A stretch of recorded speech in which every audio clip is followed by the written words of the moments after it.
Hola, soy Harold Torres y les doy la bienvenida a este programa de Léemelo, un programa dedicado a la lectura, donde a través de nuestros invitados nos acercamos a diferentes lecturas. En esta ocasión tengo el gusto de platicar con una gran actriz, con una trayectoria impresionante dentro de teatro, cine y televisión, pero que además es autora de 2 novelas.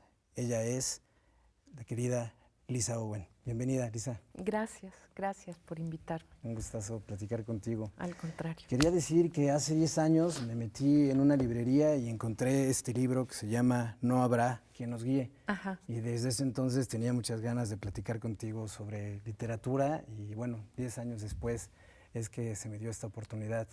Tengo entendido que tú empezaste a leer desde muy pequeña y también escribir. ¿Quisieras comentarnos un poquito de esa parte, cómo te fuiste encariñando de la lectura, qué valor tuvieron para ti en tu infancia?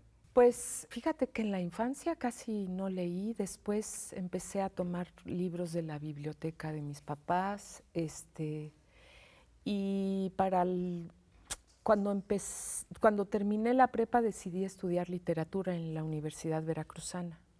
Hice como 1 año y medio y al mismo tiempo estaba en un taller de teatro y pues me empezó a ir bien en el taller y me fui por ahí. Me enamoré de un actor, me vine a la Ciudad de México y pues soy actriz o de eso vivo, ¿no? Claro. Después, como a los 25 años, estaba desempleada y salió en el periódico un anuncio del IMCINE para escribir guiones para cortos. Ujú.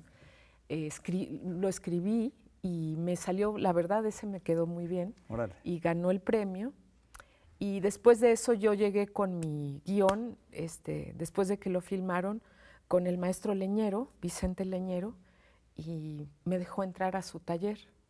Y eso me cambió la vida, porque Leñero era un hombre que respetaba mucho lo que escribieras. Yo no soy intelectual, sí he leído bastante, pero tengo una memoria espantosa, se me olvida quién era el personaje, qué, y a él no le importaba que avanzaras y que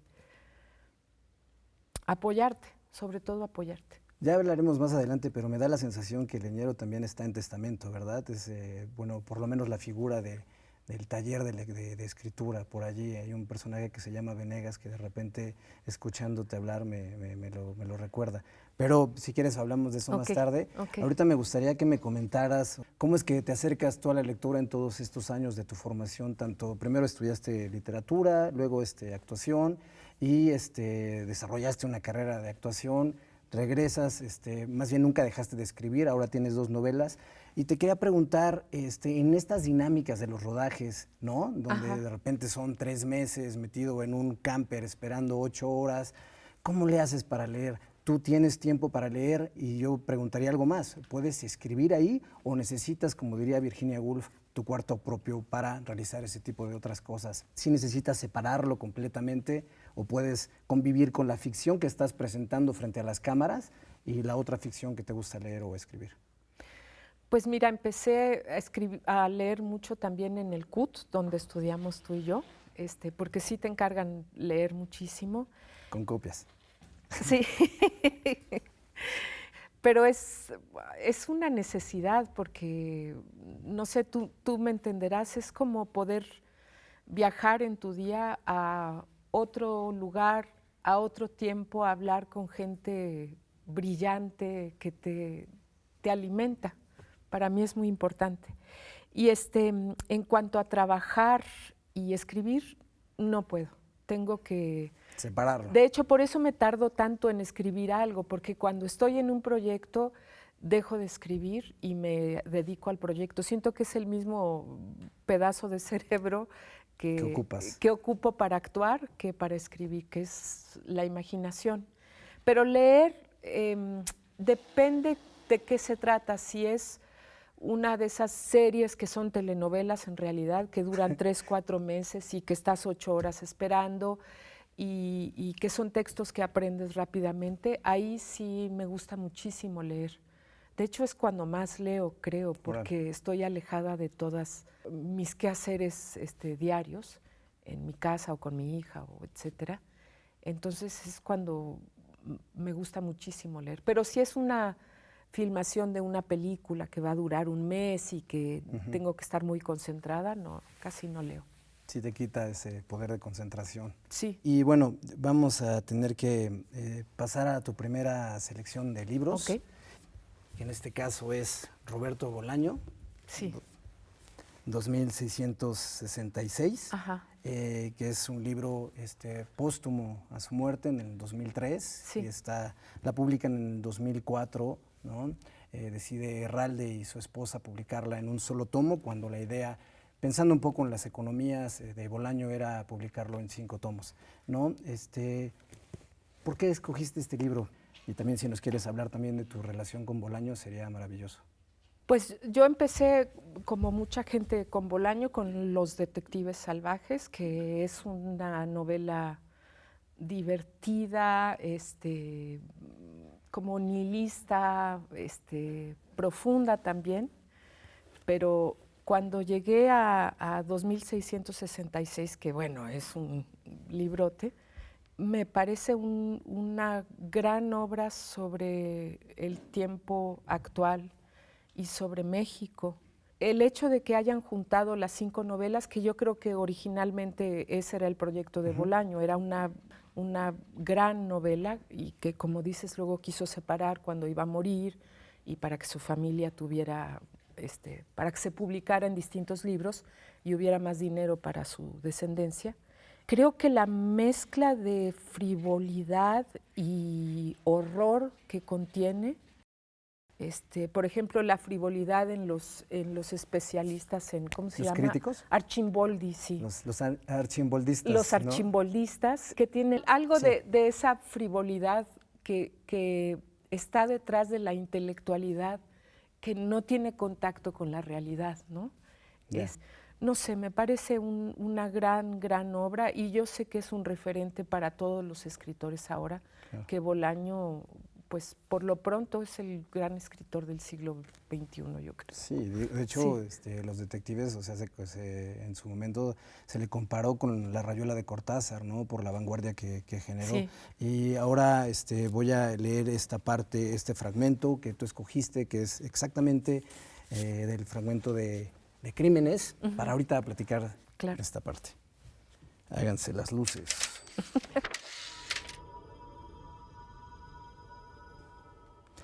Según la encargada del Departamento de Delitos Sexuales de Santa Teresa, una entidad gubernamental que tenía apenas medio año de existencia, la proporción de asesinatos en toda la República Mexicana era de 10 hombres por una mujer, mientras que la proporción en Santa Teresa era de 4 mujeres por cada 10 hombres. La encargada se llamaba Yolanda Palacio y era una mujer de unos 30 años, de piel clara y pelo castaño, formal, aunque detrás de su formalidad se vislumbraba el deseo de ser feliz, el deseo de la fiesta permanente. ¿Pero qué es la fiesta permanente?, se preguntó Sergio González. Tal vez lo que diferencia a algunos del resto de nosotros que vivimos en la tristeza cotidiana. Ganas de vivir, ganas de hacerle la lucha, como decía su padre. ¿Pero hacerle la lucha a qué? ¿A lo inevitable? ¿Luchar contra quién? ¿Y para conseguir qué? ¿Más tiempo? ¿Una certeza? ¿El vislumbre de algo esencial? Como si hubiera algo esencial en este pinche país, pensó. Como si lo hubiera en este pinche planeta mamador de su propia verga. Yolanda Palacio había estudiado Derecho en la Universidad de Santa Teresa y luego se especializó en Derecho Penal en la Universidad de Hermosillo. Pero no le gustaban los juzgados. Lo descubrió un poco tarde, ni convertirse en litigante. Así que se dedicó a la investigación. ¿Sabe usted cuántas mujeres son víctimas de delitos sexuales en esta ciudad? Más de 2,000 cada año. Y casi la mitad son menores de edad. Y probablemente un número similar no denuncia la violación, por lo que estaríamos hablando de 4,000 violaciones al año. Es decir, cada día violan a más de 10 mujeres aquí. Hizo un gesto como si los estupros se estuvieran cometiendo en el pasillo. Un pasillo mal iluminado por un tubo fluorescente de color amarillo, exactamente igual que el tubo fluorescente que permanecía apagado en la oficina de Yolanda Palacio. Algunas de las violaciones, por supuesto, acababan en asesinato. Pero no quiero exagerar, la mayoría se conforma con violar y ya está, se acabó a otra cosa. Sergio no supo qué decir. ¿Sabe usted cuántas personas trabajan en el Departamento de Delitos Sexuales? Solo yo. Antes tuve una secretaria, pero se casó y se fue a Ensenada, donde tiene familia. Sopas, dijo Sergio. Eso sí, sopas, muchos sopas por aquí, sopas por allá, mucho híjole, mucho chale, mucho sácatelas, pero a la hora de la verdad, aquí nadie tiene memoria de nada, ni palabra ni nada, ni huevos para hacer nada. Sergio miró el suelo y luego miró la cara cansada de Yolanda Palacio. Y a propósito de sopas, dijo esta, ¿tiene ganas de comer? Yo me muero de hambre. Aquí cerca hay un restaurante que se llama El Rey del Taco. Si le gusta la comida Tex-Mex, debería ir. Sergio se levantó. La invito, dijo. Eso lo daba por supuesto, dijo Yolanda Palacio. Cuéntanos, ¿por qué escogiste este fragmento de Bolaño? Bueno, toda la novela es un mundo, o sea, va desde un hombre escondido de los nazis en Rusia, pero esta parte me parece que resume muy bien el tono que es cómo el horror de la realidad se mezcla con la cotidianidad, con el no poder hacer nada. Esta parte de la novela, me decías hace rato, es un crimen tras otro, tras otro, tras otro. Son como 300 páginas de descripciones de mujeres asesinadas, violadas, una tras otra. Y hay algo en la lectura de esa parte que te agota. Y creo que el propósito es que el lector se agote de tanto crimen que no es resuelto. Pero, por ejemplo, el final de ese fragmento que dice, vamos al Rey del Taco, tal, tal, hace esa mezcla, que digo, de horror y cotidianidad e ironía. Que a su vez la vida sigue, ¿no? En estos lugares, continúa para la gente Sí. que vive ahí. Lo interesante también que esto se publicó en el 2004 y a la fecha pareciera que no ha habido mucho cambio, ¿no? No, También. se ha aumentado, creo. Bueno, me Se refiero ha a la expandido, solución sí. de esos crímenes, Sí, ¿no? claro, Sí, se ha sí. expandido. Tenemos Sí. aquí, El aquí Estado cerca de también, México, ¿no? sí, Muchos todo el lugares país. más. Se ha difuminado en toda la República y digamos también en el mundo, ¿no? Sí. Pero bueno, una pregunta antes de irnos a un corte. Hablando de Bolaño, ¿te gusta leer en la regadera como Mario Santiago Papasquiaro? No, no, me gusta en el sofá. También me gusta leer en la cama, pero ya me dijeron que no es bueno para poder conciliar el sueño, que debes leer en un sofacito junto a la cama, que ya me puse una sillita ahí pero prefiero leer sentada, sí. ¿Pero sí prefieres el libro físico al digital o ya vas por los dos Ay, caminos? prefiero el físico, pero sí me he estado comprando libros en digital, sobre todo aquellos que quiero como consultar o pues porque siento feo tanto papel. Ok. Sí. Bueno, pues nos vamos a una pausa y vamos a regresar para seguir platicando aquí con Lisa Owen sobre sus lecturas.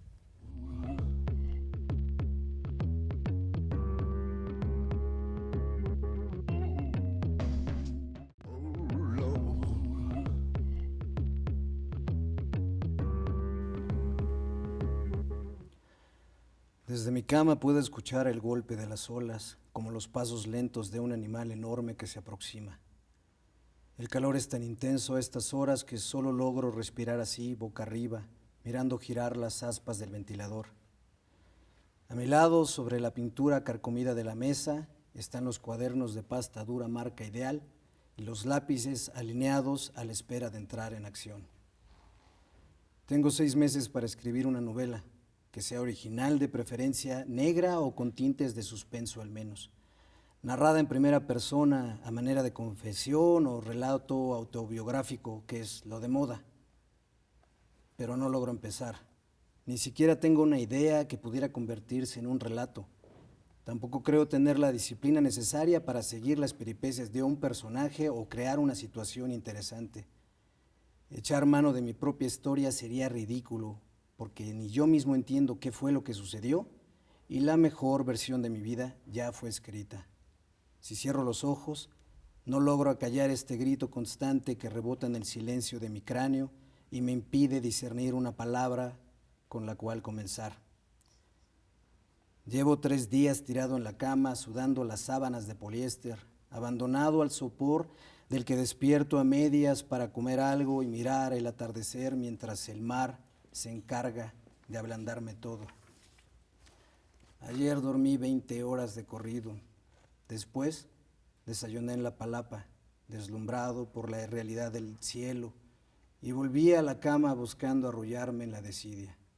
Desde aquí, todo parece tan insignificante, no solo los últimos eventos, sino mi vida entera.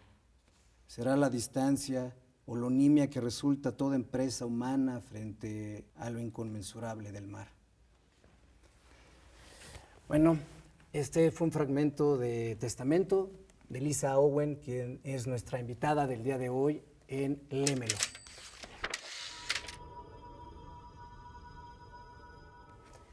Lisa, bueno, pues, disculparás ahí mi lectura, ha de ser difícil escucharse leído por alguien más. Quisiera que nos contaras ahorita de tu novela, tu segunda novela, la publicaron en el 2020. Ajá.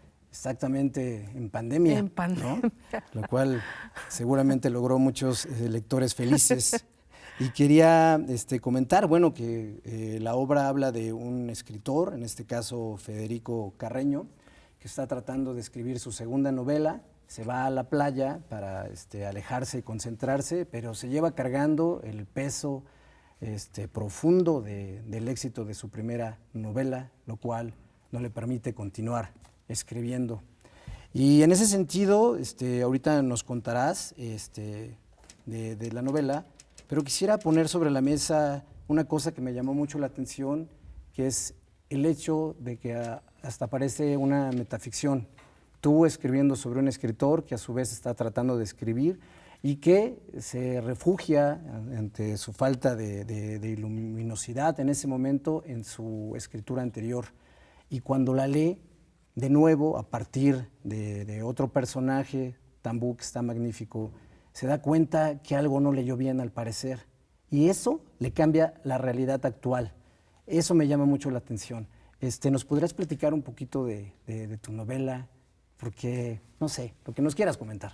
Yo estaba sin poder escribir, entonces empecé a escribir sobre un escritor que no puede escribir, pero también lo que intenté hacer era como una historia de mi ego, de alguien que está preocupado en escribir bien, en entender su pasado, en saber qué fue lo que leyó, pero no leyó, cuando está rodeado de una realidad, de una violencia brutal que lo está arrinconando y no se da cuenta de eso, porque está tan metido en sí mismo y en quién es y qué debería escribir, que pues que termina por aplastarlo esa realidad. De hecho, para mí es un personaje un poquito cómico, pues es muy serio acerca de lo que escribe. Se enamora de una chavita, y él está perpetrando los mismos crímenes en realidad, ¿no? De acostarse con una niña. Está realmente perdido porque no está en contacto con la realidad. El único personaje que realmente hace algo y está en contacto con la realidad es la señora de la palapa, que resuelve todo, ¿no? Es que sería como... No quiero hablar de hombres y mujeres, pero sí una mujer terrenal que dice lo que se necesita es esto y lo voy a hacer. Sí, quisiera retomar una parte de lo que acabas de mencionar, que dice, visto bajo una luz más cruda, pagar por su cuerpo es una forma de abuso, siendo que el deseo debería ser el único motor que podría llamarse consenso, ¿no? De esto referente a lo que pasó con la niña que justamente mencionabas. Sí, sí. ¿No? Hay otra parte también en el libro donde tú mencionas, bueno, el personaje se autodescribe como un misántropo. Ajá. Y escuché por ahí en alguna entrevista que también tú te referías a ti como misántropa. Entonces, me llama mucho la atención, hace rato hablábamos de esta diferencia, no sé, para leer, por ejemplo, Ajá. pero esta diferencia en el plano creativo, la mayor parte de las veces se piensa que un actor tiene que ser súper sociable, sobre todo por la cuestión de la creación colectiva, ¿no? Pero aquí vemos que tu personaje, que evidentemente se inspira en ti, se autodefine como misántropo. ¿Qué podrías decir al respecto en cuanto al camino que te lleva hacia escribir de eso? Me acuerdo que uno de mis maestros de actuación, José Caballero, decía que había dos tipos de actores, que había los actores que son muy seguros de sí mismos y que se plantan frente al escenario, y están los actores que son tan tímidos que les gusta ponerse una máscara para poder salir y hablar.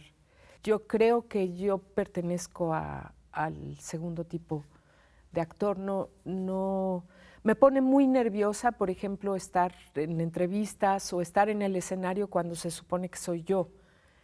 Y para mí es muy importante mi soledad y estar en mi casa encerrada. Entonces creo que en realidad me hace mucho bien a mí combinar las dos cosas. Salir, actuar, estar con grupos, Socializar. socializar y luego regresar a encerrarme. También hay una crítica en el libro a una cuestión que tiene que ver en el plano editorial, ¿no? De cómo funcionan los likes, los twitters, etcétera, etcétera, que lo podremos traspolar a cualquier otra profesión en este mundo. E incluso lo menciona uno de tus personajes que se aproxima el muerte de la novela o la literatura en su plano físico. ¿Lo crees eso que vaya a suceder en los próximos años? No creo. Yo creo que es que la editora se quiere dar Olga. importancia y entonces está hablando de lo terrible. No creo. Bueno, tal vez sí. Sí, tal vez sí nos vayamos, no el fin de la novela, pero sí a la novela en formato digital. Pues porque tampoco es tan fácil reciclar papel, ¿no? También requiere de energía, etcétera. Pero también siento que hay también una relación diferente con el libro físico en Claro cuanto que sí. a cómo Sí. entra. No solamente en el plano del objeto, del fetiche para muchos, sino también está demostrado, digamos, que cuando uno escribe a mano hay una actividad cerebral diferente que cuando uno escribe en computadora. Entonces, creo que sigue siendo importante como la presencia de que tengas uno, por ejemplo, este libro y que tú me lo puedas autografiar, ¿no? O sea, creo que es algo interesante. Pero, ¿quieres decir algo más de tu novela, Lisa? Fíjate que en realidad me copié una idea, bueno, no una idea, ni me la copié porque es muy guardadas las distancias, de Amalfitano, que es una parte de 2666, que es un maestro que llega a Santa Teresa a dar clases, tiene una hija de Rosa que tiene 18 años, algo así, que es hermosa, y él se obsesiona por un libro que encuentra colgado en el jardín. Sí. Y toda esa parte está hablando de la geometría, de no sé qué filósofos que no entiendes muy bien, pero tú como lector sabes que la hija está a punto de subirse a una camioneta de vidrios polarizados en Ciudad Juárez, que es Santa Teresa, y el padre está perdido en esto, y esa sensación la sentía yo de mi propia vida, de estar, sí, la lectura y yo, y mientras tanto no estoy haciendo nada por mi entorno, ¿no? Escribir es una forma de hacer algo, ¿no te parece? Sí, también creo. También ahora digo, cualquier cosa que hagamos en algo aporta si es honesta, ¿no? Si viene de la honestidad. Pero eso quería hacer con esa novela. Órale. Sí. Genial. Ese libro de trigonometría, no recuerdo bien. Sí, es increíble. Oye, tenemos que pasar a platicar del segundo libro que nos propusiste. Ajá. Joan Didion, El año del pensamiento mágico, que habría que decir más adelante que tú lo leíste en inglés. Y ¿por qué escogiste este libro tan rudo también? Porque lo leí hace poco, hace como 2 años, entonces lo tengo un poco más fresco, y porque me parece una escritora muy, muy inteligente. es una mujer bastante exacta, ha sido periodista, bueno, fue periodista, y me conmueve mucho su literatura y hablar sobre la pérdida de su marido, porque no tiene nada de autocompasión, nada. Es muy, y sin embargo te golpea muy fuerte la realidad que vivió. Además es guionista, ¿no? También. Sí. Este libro también se publicó por ahí del 2005. Sí. ¿No? Periodista, guionista. Pues creo que tenemos que ir a leer este fragmento para ahorita platicarlo. Ok. Así es que espero que avienten unas luces mágicas.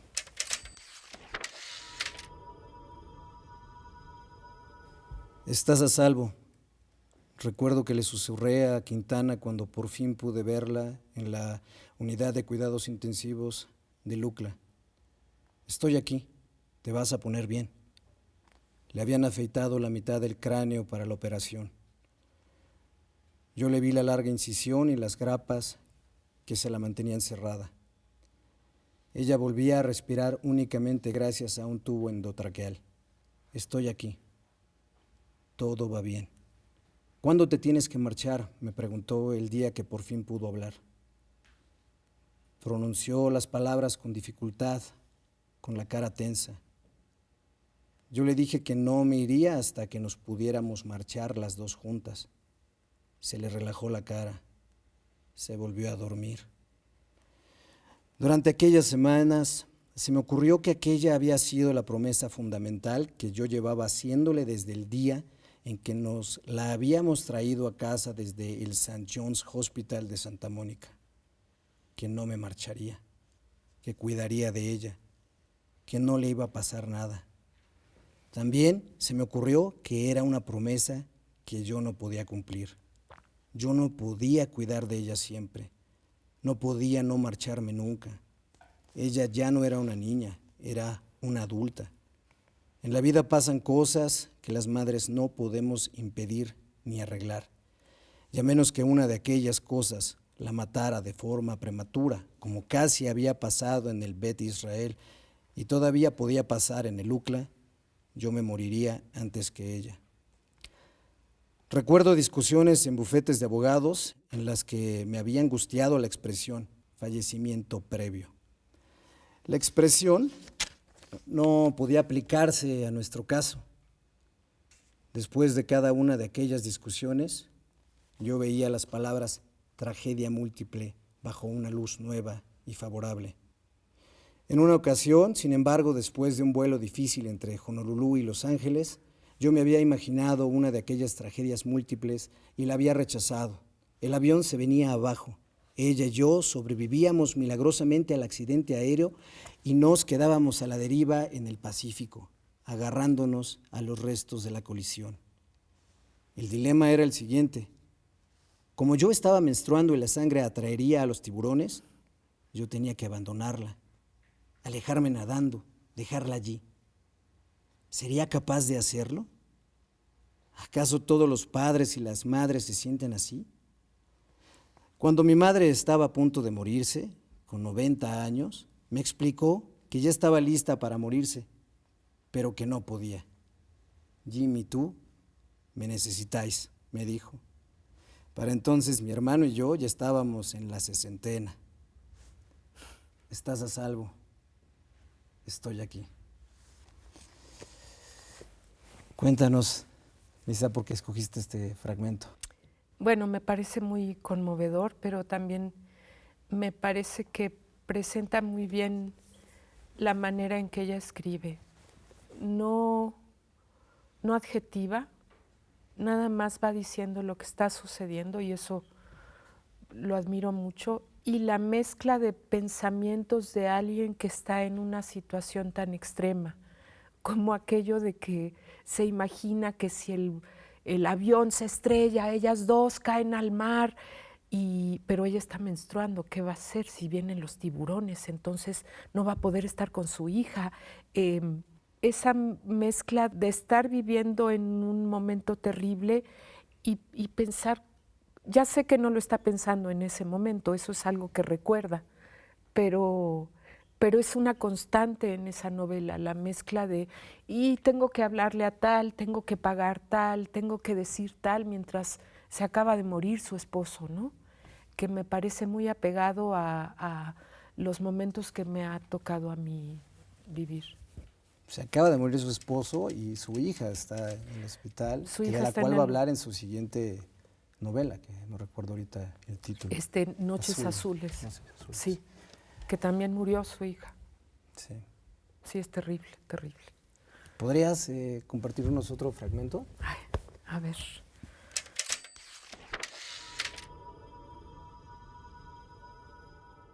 Está un poco editado porque no hay cosas que no se entenderían. Porque es para tele. Es para tele, sí.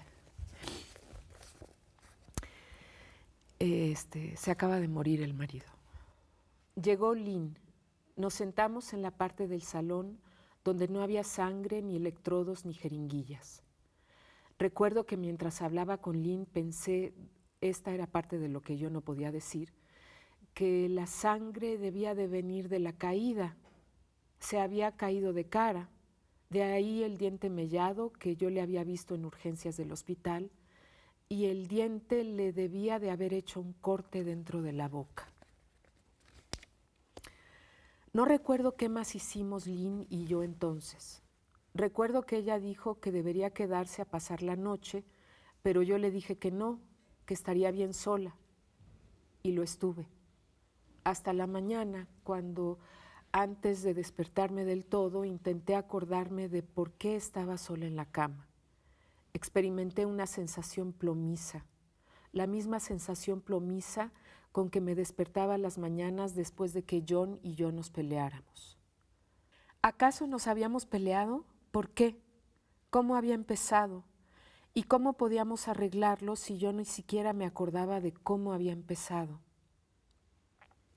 Después de aquella primera noche, me pasé semanas enteras sin estar sola. Pero aquella noche sí que necesitaba estarlo. Necesitaba estar sola para que él pudiera volver. Aquel fue el principio de mi año de pensamiento mágico. ¿Qué es el pensamiento mágico, según la autora Lisa? Ahorita va a entrar por la puerta. Si está su ropa, si guardo su ropa, es para cuando regrese. Y creo que en general cuando pierdes a alguien, yo nunca he perdido a alguien tan cercano, tu mente lo entiende, pero no lo entiende tu estómago. Entonces sigues pensando, ella dice que durante un año, que no se ha ido, que está ahí, que va a regresar, que puede regresar. Y creo que ese es el pensamiento mágico. Por eso escogí este fragmento que está un poco caótico, pero creo que explica muy bien esto de necesito estar sola, necesitaba estar sola para que él pudiera volver. Aquel fue el principio de mi año de pensamiento mágico. Sí. Lo leíste en inglés, ¿no?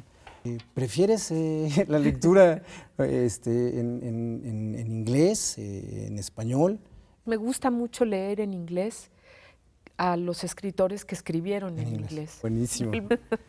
Bueno, pues vamos a una pausa para seguir platicando con Lisa y sus otros idiomas.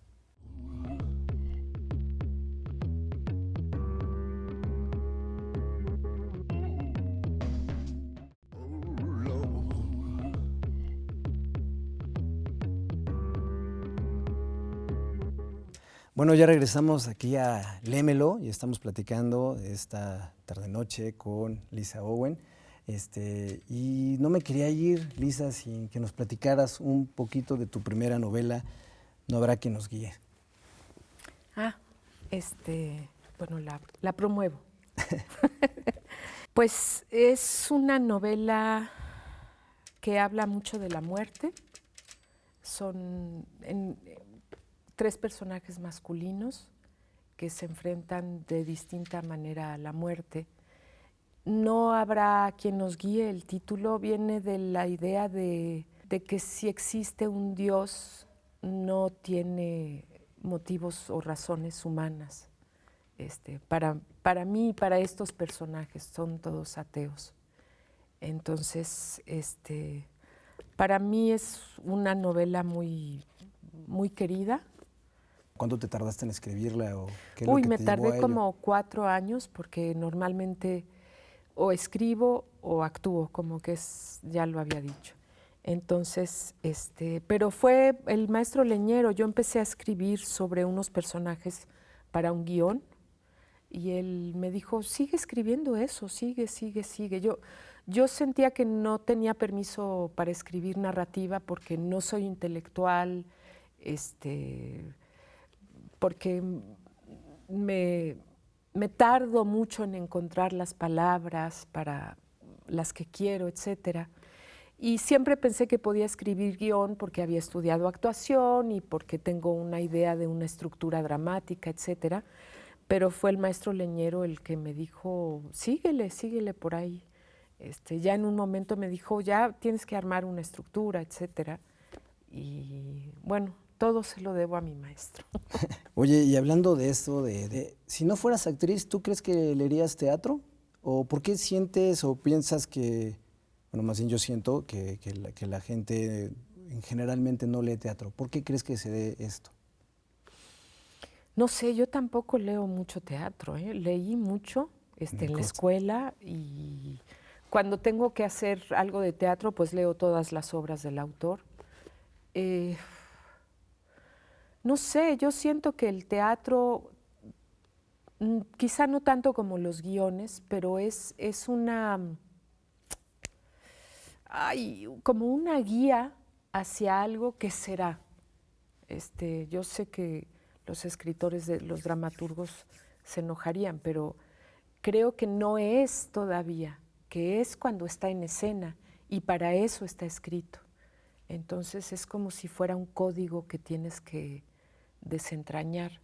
Claro que lo puedes leer, pero cuando yo escribía guiones, por ejemplo, que no se produjeron porque no me quedaron bien, de todos modos me quedaba con una sensación de que no lo había terminado porque no había llegado a nada. Y las novelas, aunque no las publiques, ya están terminadas, ya son, así son. Entonces creo que eso influye en que la gente no lea teatro. Y de poesía, digo, el siguiente autor que nos propusiste es poeta. Te quería preguntar si a ti te gusta esta tradición, sobre todo en México, de poesía en voz alta, ¿no? Que hubo muchos fenómenos que rodearon eso. ¿O prefieres, como diría José Emilio Pacheco, y él incluso Bolaño también lo toma, que la lectura y sobre todo la escritura son una cosa en solitario y silencioso, si se puede? Yo prefiero leer la poesía porque me parece lo más íntimo, es como un lugar casi secreto, pues. Pero bueno, también me gusta escuchar poesía. El peligro, yo creo, es sobreenfatizar el momento poético, que eso es lo que no soporto, ¿no? Entonces, por eso me gusta leer a mí sin hablar, sin decirlo, nada más. ¿Te gusta leerle a alguien más? No, No puedes. no. Bueno, le leí a mi hija cuando era chica, pero ¿Tienes algunos autores, además del que nos vas a presentar ahorita, que sean frecuentes o que sean, digamos, lecturas de cabecera, que tengas recurrencia? de poesía me gusta mucho Alejandra Pizarnik. He estado leyendo a Rosario Castellanos, que, uy, qué buena era. Me gusta mucho T.S. Eliot y Silvia Plath.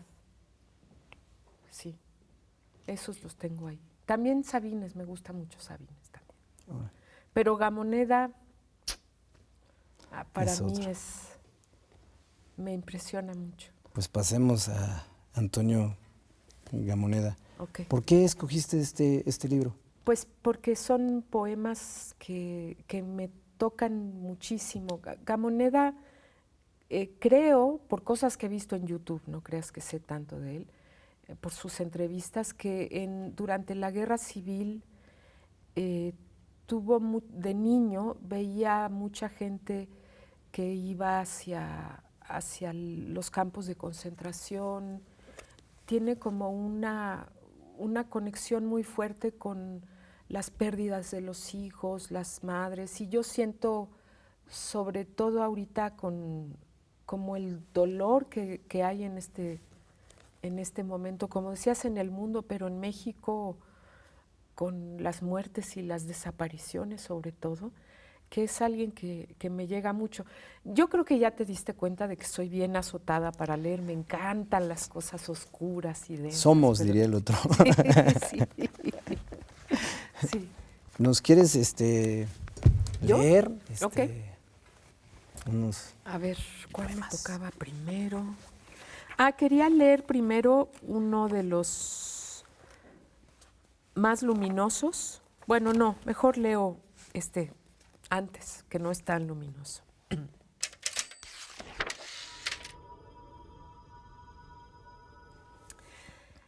Siento el crepúsculo en mis manos. Llega a través del laurel enfermo.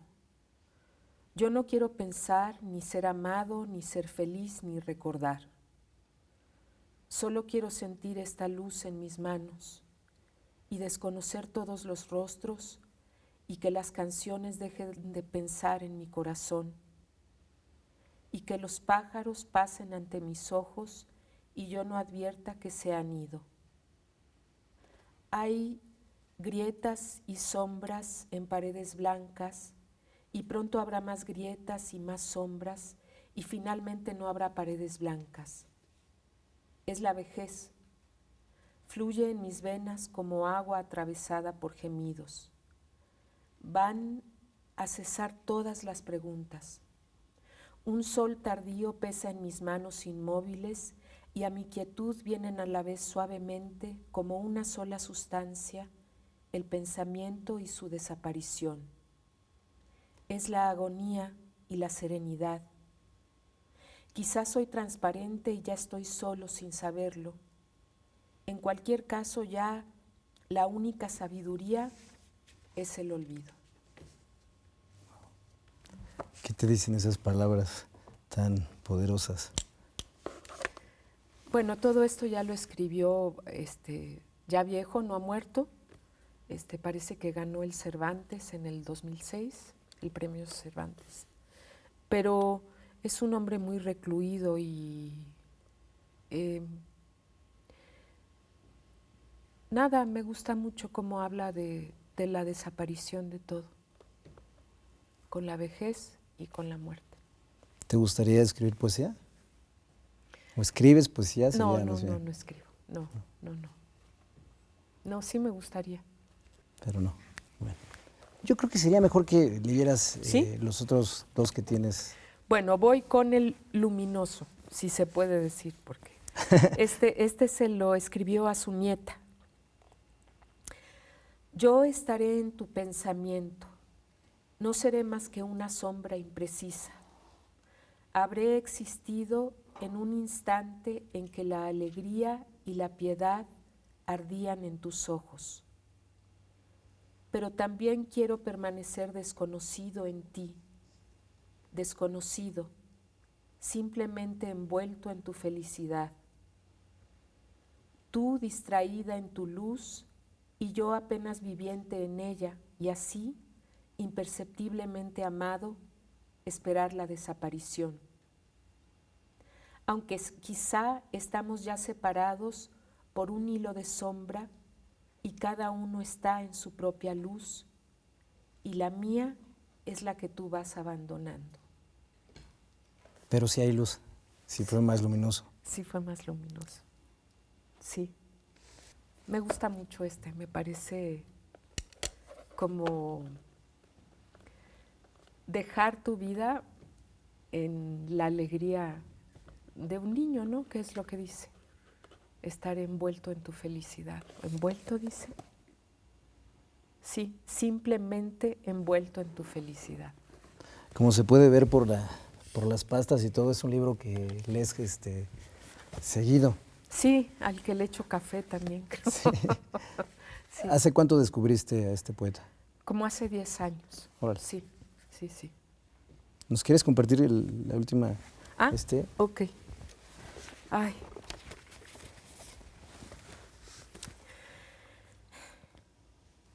En la quietud de madres inclinadas sobre el abismo, en ciertas flores que se cerraron antes de ser abrazadas por el infortunio, antes de que los caballos aprendieran a llorar, en la humedad de los ancianos, en la sustancia amarilla del corazón.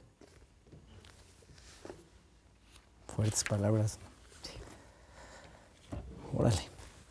¿Es para ti la poesía un lugar al que recurrir, en el cual ir a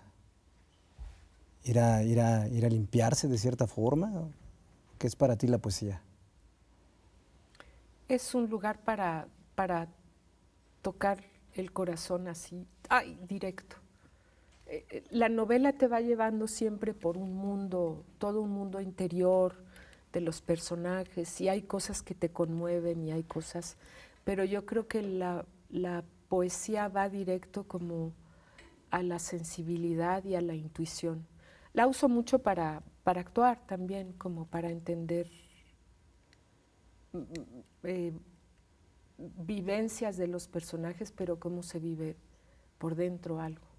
Y hay algo seguramente ahí en cuestión de ritmo que un actor tiene que aportar o que trae consigo y que en la poesía lo ves reflejado. A ti como lectora, escritora, ese ritmo que te da en el momento que actúas.